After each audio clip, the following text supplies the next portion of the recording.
ದರ್ಶನ್ ರವರ ಒಂದು ಆ್ಯಕ್ಟಿಂಗ್ ಸ್ಟೈಲಲ್ಲೇ ಒಂದು ಡಿಫ್ರೆನ್ಸನ್ನು ನಾವು ಕಾಣಬಹುದು. ಅಂದರೆ ಕಳೆದ ಹಿಂದಿನ ಸಿನಿಮಾಗಳಿಗೂ ಈ ಸಿನಿಮಾಕ್ಕೂ ಡಿಫರೆನ್ಸ್ ಇದೆ ಅನ್ನುವಂತಹ ಮಾತನ್ನು ಅಭಿಮಾನಿಗಳು ಹೇಳಿದರು. ಡೆವಿಲ್ ಸಿನಿಮಾವನ್ನು ಗೆಲ್ಲಿಸಲೇಬೇಕಾದಂತಹ ಒಂದು ಜಿದ್ದು, ಒಂದು ಹಠ ದರ್ಶನ್ ಅಭಿಮಾನಿಗಳಲ್ಲಿ ಒಂದು ಕೂತ್ಬಿಡುತ್ತೆ. ಯಾಕಂತಂದರೆ ಇವತ್ತು ಪರಿಸ್ಥಿತಿ ಹಾಗಿದೆ.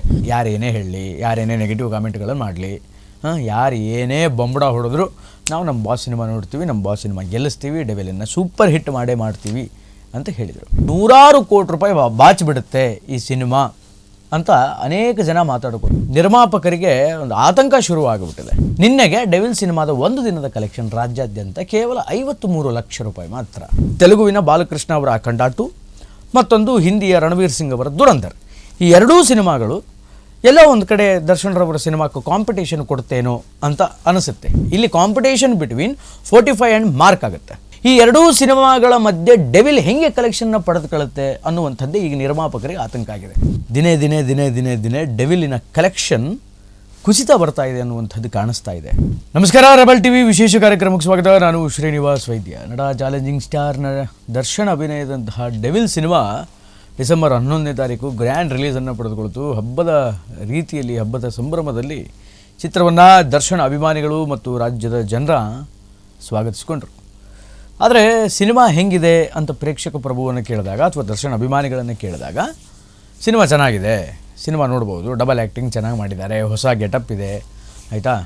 ದರ್ಶನ್ ರವರ ಒಂದು ಆ್ಯಕ್ಟಿಂಗ್ ಸ್ಟೈಲಲ್ಲೇ ಒಂದು ಡಿಫ್ರೆನ್ಸನ್ನು ನಾವು ಕಾಣ್ಬೋದು. ಅಂದರೆ ಕಳೆದ ಹಿಂದಿನ ಸಿನಿಮಾಗಳಿಗೂ ಈ ಸಿನಿಮಾಕ್ಕೂ ಡಿಫರೆನ್ಸ್ ಇದೆ ಅನ್ನುವಂತಹ ಮಾತನ್ನು ಅಭಿಮಾನಿಗಳು ಹೇಳಿದರು. ಓಕೆ, ಆದರೆ ಡೆವಿಲ್ ಸಿನಿಮಾವನ್ನು ಗೆಲ್ಲಿಸಲೇಬೇಕಾದಂತಹ ಒಂದು ಜಿದ್ದು, ಒಂದು ಹಠ ದರ್ಶನ್ ಅಭಿಮಾನಿಗಳಲ್ಲಿ ಒಂದು ಕೂತ್ಬಿಡುತ್ತೆ. ಯಾಕಂತಂದರೆ ಇವತ್ತು ಪರಿಸ್ಥಿತಿ ಹಾಗಿದೆ. ಡೆವಿಲ್ ಸಿನಿಮಾವನ್ನು ಎನಿ ಕಂಡೀಷನ್ ಗೆಲ್ಲಿಸಲೇಬೇಕು ಅಂತ ಅಭಿಮಾನಿಗಳು ಸುಮಾರು ಸ್ಟೇಟ್ಮೆಂಟ್ಗಳನ್ನು ಪಾಸ್ ಮಾಡಿದರು. ಯಾರೇನೇ ಹೇಳಲಿ, ಯಾರೇನೇ ನೆಗೆಟಿವ್ ಕಾಮೆಂಟ್ಗಳನ್ನು ಮಾಡಲಿ, ಯಾರು ಏನೇ ಬೊಂಬಡ ಹೊಡೆದ್ರು ನಾವು ನಮ್ಮ ಬಾಸ್ ಸಿನಿಮಾ ನೋಡ್ತೀವಿ, ನಮ್ಮ ಬಾಸ್ ಸಿನಿಮಾ ಗೆಲ್ಲಿಸ್ತೀವಿ, ಡೆವಿಲನ್ನು ಸೂಪರ್ ಹಿಟ್ ಮಾಡ್ತೀವಿ ಅಂತ ಹೇಳಿದರು. ಕೇವಲ ಆ ಚಿತ್ರದ ಹೀರೋ ಅಭಿಮಾನಿಗಳು ಮಾತ್ರ ಸಿನಿಮಾ ನೋಡಿಬಿಟ್ರೆ ಸಿನಿಮಾ ಗೆದ್ದುಬಿಡುತ್ತಾ ಅಥವಾ ಹಾಕಿದ ದುಡ್ಡು ವಾಪಸ್ ಬಂದುಬಿಡುತ್ತಾ? ಇಲ್ಲ.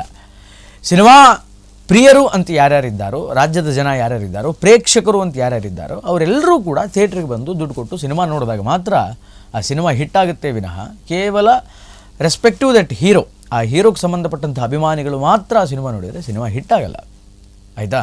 ಇದು ವಾಸ್ತವ ಸತ್ಯ. ದರ್ಶನ್ ಅಭಿಮಾನಿಗಳು ಎಲ್ಲರೂ ಕೂಡ ಬಂದು ಸಿನಿಮಾ ನೋಡಿದರು, ಇಲ್ಲ ಅಂತ ಹೇಳ್ತಾ ಇಲ್ಲ. ಸಿನಿಮಾವನ್ನು ಭರ್ಜರಿಯಾಗಿ ಸ್ವಾಗತ ಮಾಡಿಕೊಂಡ್ರು, ಸಿನಿಮಾ ಬಗ್ಗೆ ಪ್ರಶಂಸೆ ಮಾಡಿದರು, ಅವ್ರ ಹೀರೋ ಬಗ್ಗೆ ಪ್ರಶಂಸೆ ಮಾಡಿದರು. ಆದರೆ ಬಾಕಿ ಎಲ್ಲ ಜನರು ಬಂದು ಸಿನಿಮಾ ನೋಡಿದ್ರಾ?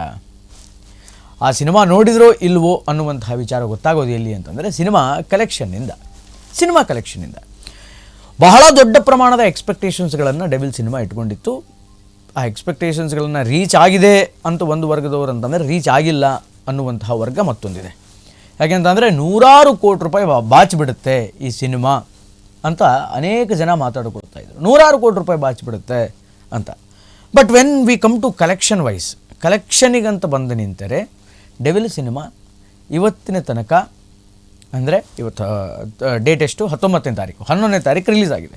11ರಿಂದ 19ನೇ ತಾರೀಕು ತನಕ ಬರೋಬ್ಬರಿ ಡೆವಿಲ್ ಸಿನಿಮಾ ಗಳಿಸಿದಂತಹ ಗಳಿಕೆ 25 ಕೋಟಿ ರೂಪಾಯಿ, ಓನ್ಲಿ 25 CR. ಅಂದರೆ ಇಲ್ಲಿ ಒಂಥರ ನಿರ್ಮಾಪಕರಿಗೆ ಒಂದು ಆತಂಕ ಶುರುವಾಗ್ಬಿಟ್ಟಿದೆ. ಅಂದರೆ ಇನ್ವೆಸ್ಟ್ ಮಾಡಿದ ದುಡ್ಡಿಗಿಂತಲೂ ಅಧಿಕವಾದಂತಹ ದುಡ್ಡು ಯಾವಾಗ ಬರುತ್ತೆ ಅನ್ನುವಂತಹ ಒಂದು ಆತಂಕ ಮನೆ ಮಾಡಿದೆ. ಯಾರಿಗೆ? ಪ್ರಕಾಶ್ ವೀರ್ ಅವರಿಗೆ. ಮಿಲನಾ ಪ್ರಕಾಶ್ ಅಂತ ಏನು ಕರಿತಿದ್ವಿ, ಅವರು ಪ್ರಕಾಶ್ ವೀರ್, ಚಿತ್ರದ ನಿರ್ಮಾಪಕರು ಅವರೇ, ಚಿತ್ರದ ನಿರ್ದೇಶಕರು ಅವರೇ. ಅವರಿಗೆ ಒಂದು ಆತಂಕ ಪ್ರಾರಂಭವಾಗಿದೆ.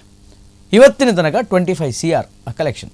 ಸ್ಯಾಂಕ್ ಲಿಂಕ್ನ ಪ್ರಕಾರ, ಅವರು ಹೇಳುವಂತಹ ಒಂದು ವರದಿಯ ಪ್ರಕಾರ 25 ಕೋಟಿ ರೂಪಾಯಿಯನ್ನು ಸದ್ಯದ ದಿನಕ್ಕೆ, ಇವತ್ತಿನ ದಿನಕ್ಕೆ ಡೆವಿಲ್ ಚಿತ್ರ ಕಲೆಕ್ಷನ್ನ ಮಾಡ್ಕೊಂಡಿದೆ. ನಿನ್ನೆಗೆ ಡೆವಿಲ್ ಸಿನಿಮಾದ ಒಂದು ದಿನದ ಕಲೆಕ್ಷನ್ ರಾಜ್ಯಾದ್ಯಂತ ಕೇವಲ 53 ಲಕ್ಷ ರೂಪಾಯಿ ಮಾತ್ರ. ಸಿನಿಮಾ ರಿಲೀಸ್ ಆದ ದಿನ ಅಂದರೆ ಫಸ್ಟ್ ಡೇ, ಮೊದಲನೇ ದಿನಾನೇ 12 ಕೋಟಿ 10 ರೂಪಾಯಿ, 12 ಕೋಟಿ 10 ಡೆವಿಲ್ ಸಿನಿಮಾ ಬಾಚಿಕೊಂಡಿತ್ತು. ಫಸ್ಟ್ ಡೇನೇ 12 ಕೋಟಿ ರೂಪಾಯಿ ಕಲೆಕ್ಷನ್ನ ಮಾಡಿತ್ತು. ಸಿನಿಮಾ ರಿಲೀಸ್ಗೂ ಮುಂಚೆನೇ ಪ್ರೀ ಬುಕ್ಕಿಂಗು, ಅದು ಇದು ಹಾಳು ಮುಳು, advance booking, fan show, benefit show ಅಂತೆಲ್ಲ ಲೆಕ್ಕಾಚಾರ ನೋಡ್ಕೊಂಡ್ರೆ 2.5ರಿಂದ 3 ಕೋಟಿ ರೂಪಾಯಿ ಕಲೆಕ್ಷನ್ ಆಗಾಗಿತ್ತು. ಸಿನಿಮಾ ರಿಲೀಸ್ ಆದ ದಿನ 12 ಕೋಟಿ ರೂಪಾಯಿ ಆಗಿತ್ತು. ಸಿನಿಮಾ ರಿಲೀಸ್ ಆಗಿ ಇವತ್ತಿಗೆ ಒಂದು 8-9 ದಿನ ಆದರೂ ಕೂಡ ಇವತ್ತಿಗೆ ಅದರ ಕಲೆಕ್ಷನ್ 25 ಕೋಟಿ ರೂಪಾಯಿ ಆಗಿದೆ. ಗುರುವಾರದ ಒಂದೇ ದಿನದ ಕಲೆಕ್ಷನ್ನು 53 ಲಕ್ಷ ರೂಪಾಯಿಗೆ ಬಂದು ನಿಂತಿದೆ. ಇದಕ್ಕೆ ಕಾರಣ ಏನು ಅಂತ ಕೇಳಿದರೆ, ಕಾಂಪಿಟೇಟಿವ್ ಸಿನಿಮಾಗಳು ಒಂದಿಷ್ಟು ಜಾಸ್ತಿನೇ ಬಂತು ಅಂದರೆ 2 ಸಿನಿಮಾಗಳು ಬಂತು. ಬಟ್ ಅದು ದೊಡ್ಡ ಪ್ರಮಾಣದಲ್ಲಿ ಕಾಂಪಿಟೇಷನ್ನ ಕೊಡ್ತು. ಒಂದು ತೆಲುಗುವಿನ ಬಾಲಕೃಷ್ಣ ಅವರ ಅಖಂಡ 2, ಮತ್ತೊಂದು ಹಿಂದಿಯ ರಣವೀರ್ ಸಿಂಗ್ ಅವರ ದುರಂಧರ್. ಈ 2 ಸಿನಿಮಾಗಳು ಎಲ್ಲ ಒಂದು ಕಡೆ ದರ್ಶನ್ರವರ ಸಿನಿಮಾಕ್ಕೂ ಕಾಂಪಿಟೇಷನ್ ಕೊಡ್ತೇನೋ ಅಂತ ಅನಿಸುತ್ತೆ ಹೇಳಬೇಕು ಅಂತಂದರೆ. ಸರಿ ಆಯಿತು, ಗುರುವಾರದ ಕಲೆಕ್ಷನ್ 53 ಲಕ್ಷ ಆಗಿದೆ. ಶುಕ್ರವಾರ, ಶನಿವಾರ, ಭಾನುವಾರ, ಇನ್ನೂ ಮುಂದುಳಿದ ದಿನಗಳಿದೆ. ಮುಂದುಳಿದ ದಿನಗಳಲ್ಲಾದರೂ ಕಲೆಕ್ಷನ್ಸನ್ನು ರಿಕವರಿ ಮಾಡ್ಕೊಳ್ಳುತ್ತಾ ಡೆವಿಲ್ ಚಿತ್ರ ಅಂತಂದರೆ ಮುಂದೆ ಕೂಡ ಬಹಳ ದೊಡ್ಡ ಪ್ರಮಾಣದ 2 ಸಿನಿಮಾಗಳು, 2 ಕನ್ನಡ ಸಿನಿಮಾಗಳು ರಿಲೀಸ್ ಆಗಲಿಕ್ಕಿದೆ. ಒಂದು ಶಿವರಾಜ್ ಕುಮಾರ್, ಉಪೇಂದ್ರ, ರಾಜ್ ಬಿ ಶೆಟ್ಟಿ ಅಭಿನಯದ 45 ಸಿನಿಮಾ ರಿಲೀಸ್ ಆಗಲಿಕ್ಕಿದೆ. ಇನ್ನು ಅದಾದ ಮೇಲೆ ಕಿಚ್ಚ ಸುದೀಪ್ ಅವರು ಅಭಿನಯ ಮಾಡಿರುವಂತಹ ಮಾರ್ಕ್, ಆ ಚಿತ್ರವೂ ಕೂಡ ರಿಲೀಸ್ ಆಗಲಿಕ್ಕಿದೆ. ಈ 2 ದೊಡ್ಡ ಸಿನಿಮಾಗಳು ಎಟ್ ಅ ಟೈಮ್ ರಿಲೀಸ್ ಆಗಲಿಕ್ಕಿದೆ. ಇಲ್ಲಿ ಕಾಂಪಿಟೇಷನ್ ಬಿಟ್ವೀನ್ 45 ಆ್ಯಂಡ್ ಮಾರ್ಕ್ ಆಗುತ್ತೆ. ಡೆವಿಲ್ ಕಾಂಪಿಟೇಷನಿಗೆ ನಿಂತುಕೊಳ್ತಾ ಈ 2 ಸಿನಿಮಾಗಳ ಮಧ್ಯೆ ಅನ್ನುವಂಥದ್ದೇ ದೊಡ್ಡ ಯಕ್ಷ ಪ್ರಶ್ನೆಯಾಗಿದೆ.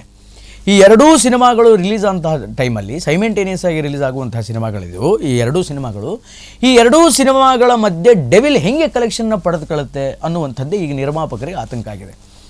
ಹೌದು ಬಿಡಿ, ಗುರುವಾರ ಕಲೆಕ್ಷನ್ ಆಗಿಲ್ಲ, ಶುಕ್ರವಾರ ಏನೋ ಅಲ್ಪ ಸ್ವಲ್ಪ ಕಲೆಕ್ಷನ್ಸ್ ಆಗ್ಬೋದು, ಮತ್ತು ವೀಕೆಂಡಲ್ಲಿ ಶನಿವಾರ ಭಾನುವಾರ ಎತ್ಕೊಳ್ಳುತ್ತೇನೋ ಕಲೆಕ್ಷನ್ನು, ಜನ ಹೋಗಿ ಸಿನಿಮಾ ನೋಡ್ತಾರೇನೋ ಅಂತ ಅಂದ್ಕೊಳ್ಳುವಂತಹ ಚಾನ್ಸಸ್ ಕೂಡ ಬಹಳ ಕಡಿಮೆ. ಯಾಕೆಂತಂದರೆ ಮತ್ತು ಹೊಸ ಸಿನಿಮಾಗಳು ಬರ್ತಾ ಇದೆ. ಸಿನಿಮಾ ಫೀಲ್ಡಲ್ಲಿ ಹೆಂಗೆ ಅಂತಂದರೆ ಹೋದ ವಾರ ರಿಲೀಸ್ ಆದಂತಹ ಸಿನಿಮಾವನ್ನು ಈ ವಾರ ನೋಡುವಂತಹ ಬಳುವಳಿ ಬಹಳ ಬಹಳ ಬಹಳ ಬಹಳ ಕಡಿಮೆ ಆಗಿಬಿಟ್ಟಿದೆ. ಜನ ಫ್ರೆಶ್ ಸಿನಿಮಾಗೆ ಪ್ರಿಫರೆನ್ಸನ್ನು ಜಾಸ್ತಿ ಕೊಡ್ತಾ ಇದ್ದಾರೆ. ಅದರಲ್ಲಿಯೂ ಕೂಡ ಡೆವಿಲ್ ಸಿನಿಮಾದ ಪ್ರಚಾರದ ಎಲ್ಲ ಕೆಲಸಗಳನ್ನು ಅಭಿಮಾನಿಗಳೇ ತೆಗೆದುಕೊಂಡರು, ಅಭಿಮಾನಿಗಳೇ ಮಾಡಿದರು. ಅದಕ್ಕೆ ಸಂಬಂಧಪಟ್ಟಂಥದ್ದನ್ನೆಲ್ಲ ಅಭಿಮಾನಿಗಳೇ ಮಾಡ್ಕೊಂಡು ಹೋದರು. ಅಭಿಮಾನಿಗಳೇ ಸಿನಿಮಾವನ್ನು ನೋಡಿದರು. ಇವತ್ತೇನು 25 ಕೋಟಿ ರೂಪಾಯಿ ಕಲೆಕ್ಷನ್ ಇದೆ, ಅದು ಮೋಸ್ಟ್ ಪ್ರಾಬಬ್ಲಿ ಅಭಿಮಾನಿಗಳದೇ ಅದು ಅನ್ಕೊಳ್ಳಿ. ಹೊರಗಿನ ಜನ, ಬೇರೆ ಜನ ಬಂದು ಸಿನಿಮಾ ನೋಡಬೇಕಲ್ಲ, ಅದಕ್ಕೆ ಏನು ಮಾಡಬೇಕು? ಆ ಹೊಣೆಗಾರಿಕೆ, ಈಗ ಆ ಒಂದು ಜವಾಬ್ದಾರಿ ದರ್ಶನ್ರವರ ಅಭಿಮಾನಿಗಳ ಮೇಲೆ ಬಂದು ಕೂತಿದೆ. ದಿನೇ ದಿನೇ ದಿನೇ ದಿನೇ ದಿನೇ ಡೆವಿಲಿನ ಕಲೆಕ್ಷನ್ ಕುಸಿತ ಬರ್ತಾ ಇದೆ ಅನ್ನುವಂಥದ್ದು ಕಾಣಿಸ್ತಾ ಇದೆ. ಮೋಸ್ಟ್ ಆಫ್ ದ ಥಿಯೇಟರ್ಸ್ಗಳಲ್ಲಿ ಇವತ್ತು ಜನ ಕಡಿಮೆ ಆಗ್ತಾ ಇದ್ದಾರೆ. ಬಟ್ ಗೊತ್ತಿಲ್ಲ ಇದು ಎಲ್ಲಿವರೆಗೂ ಹೋಗುತ್ತೆ, ಇನ್ನೂ ಎಷ್ಟು ಕಲೆಕ್ಷನ್ ಮಾಡುತ್ತೆ ಅಂತ. ಇಫ್ ಪ್ರಾಬಬಲಿ ಈ 45 ಮತ್ತು ಮಾರ್ಕ್ ಸಿನಿಮಾ ಏನು ರಿಲೀಸ್ ಆಗಿದೆಯಲ್ಲ, ಈ ಸಿನಿಮಾದ ಟಿಕೆಟ್ ಸಿಗದೇ ಇದ್ದವರು ಡೆವಿಲ್ಲಿಗೆ ಹೋಗ್ಬೋದು, ಅದು ಒಂದು ಚಾನ್ಸ್ ಇದೆ. ಹಾಗೆ ಏನಾದರೂ ಕಲೆಕ್ಷನ್ಸ್ಗಳು ಗ್ರೋತ್ ಆಗಬಹುದು. ಬಟ್ ವಾಟ್ ಎವರ್, ಎಷ್ಟೋ ದೊಡ್ಡ ದೊಡ್ಡ ಸೂಪರ್ ಹಿಟ್ ಸಿನಿಮಾಗಳು ಅಂತ ಕರೆಸಿಕೊಳ್ಳುವಂಥದ್ದು ಏನೇನಿದೆ, ಬೇರೆ ಬೇರೆ ಸಿನಿಮಾಗಳು ಏನು ಸೂಪರ್ ಹಿಟ್ಗಳಾಗಿದೆ, ಬ್ಲಾಕ್ ಬಾಸ್ಟರ್ ಹಿಟ್ಗಳಾಗಿದೆ, ಅವೆಲ್ಲ ಸಿನಿಮಾಗಳು ಕೂಡ ಒಂದು ವಾರ 10 ದಿನದ ನಂತರನೇ ಹೌಸ್ಫುಲ್ ಆಗಿದ್ದು. 1 ವಾರ 10 ದಿನ ಮಧ್ಯೆ, ಅಂದರೆ ಸ್ಟಾರ್ಟಿಂಗಲ್ಲಿ ಒಳ್ಳೆ ಓಪನಿಂಗ್ಗಳನ್ನು ತೆಗೆದುಕೊಂಡಿರುತ್ತೆ, ಮಧ್ಯೆ ಎಲ್ಲೋ ಒಂದು ಕಡೆ ಬ್ರೇಕ್ ಬಿದ್ದಿರುತ್ತೆ. ಅದಾಗಿ ಒಂದು 10 ದಿನ ಏನಾಗುತ್ತಲ್ಲ, ಆಗ ಮತ್ತೆ ಅದಕ್ಕೊಂದು ಜೀವ ಬರುತ್ತೆ, ಮತ್ತೆ ಜನ ಥಿಯೇಟರ್ ಹತ್ರ ಬರಲಿಕ್ಕೆ ಪ್ರಾರಂಭ ಮಾಡ್ತಾರೆ. ಆಗ ಸಿನಿಮಾಗಳು ಸೂಪರ್ ಹಿಟ್ ಆಗಿದ್ದಿದೆ, ಬ್ಲಾಕ್ ಬಾಸ್ಟರ್ ಆಗಿದೆ, ಇದನ್ನೆಲ್ಲ ನಾವು ಇತಿಹಾಸದಲ್ಲಿ ನೋಡಬಹುದು. ಆದರೆ ಹಿಂದೆ ಥಿಯೇಟರ್ಗಳು ಹೆಂಗೆ ವರ್ಕ್ ಆಗ್ತಿತ್ತು, ಇವತ್ತು ಹಂಗೆ ಥಿಯೇಟರ್ಗಳು ವರ್ಕ್ ಆಗ್ತಾ ಇದೆನಾ, ಸಿನಿಮಾಗಳು ಹಂಗೆ ವರ್ಕ್ ಆಗ್ತಾ ಇದೆನಾ? ಇವತ್ತು ಎಂಥ ದೊಡ್ಡ ಸ್ಟಾರ್ ಸಿನಿಮಾ ಅಂತ ರಿಲೀಸ್ ಆದರೂ ಥಿಯೇಟ್ರಲ್ಲಿ 10ರಿಂದ 15 ದಿನ ಹಾಕ್ತಾರೆ. ಆಮೇಲೆ ಆ ಸಿನಿಮಾ ಅಂತಂದು OTTಗೆ ಹಾಕ್ತಾರೆ. OTTಗೆ ಬಂದು ಬೀಳುತ್ತೆ ಆ ಸಿನಿಮಾ. ಜನ OTTಯಲ್ಲಿ ನೋಡಿ ಎಂಜಾಯ್ ಮಾಡ್ತಾರೆ, ಥಿಯೇಟರ್ ಹತ್ರಕ್ಕೆ ಯಾರಿಗೆ ಕಾಲಿಡ್ತಾರೆ? ಅದರಿಂದ ಗೊತ್ತಿಲ್ಲ ಏನಾಗುತ್ತೆ ಅಂತ. ಬಟ್ ಪಾಸಿಟಿವ್ ಹೋಪಲ್ಲಂತೂ ದರ್ಶನ್ ಅಭಿಮಾನಿಗಳಿದ್ದಾರೆ. ಮುಂದಿನ ದಿನಗಳಲ್ಲಿ ಇನ್ನೂ ಕಲೆಕ್ಷನ್ಸ್ ಆಗುತ್ತೆ, ಇನ್ನೂ ದುಡ್ಡು ಬರುತ್ತೆ, ಇನ್ನೂ ಸೂಪರ್ ಹಿಟ್ ಆಗುತ್ತೆ ಸಿನಿಮಾ ಅನ್ನುವಂಥ ಹೋಪಲ್ಲೇ ಇದ್ದಾರೆ. ಅದನ್ನು ಕಾದು ನೋಡಬೇಕಾಗಿದೆ. ಒಟ್ಟಾರೆಯಾಗಿ ಇದು ಈ ಹೊತ್ತಿನ ವಿಶೇಷ. ನಿರಂತರ ಸುದ್ದಿಗಾಗಿ ನೋಡ್ತಾ ಇರಿ ರೆಬೆಲ್ ಟಿವಿ. ನಮಸ್ಕಾರ.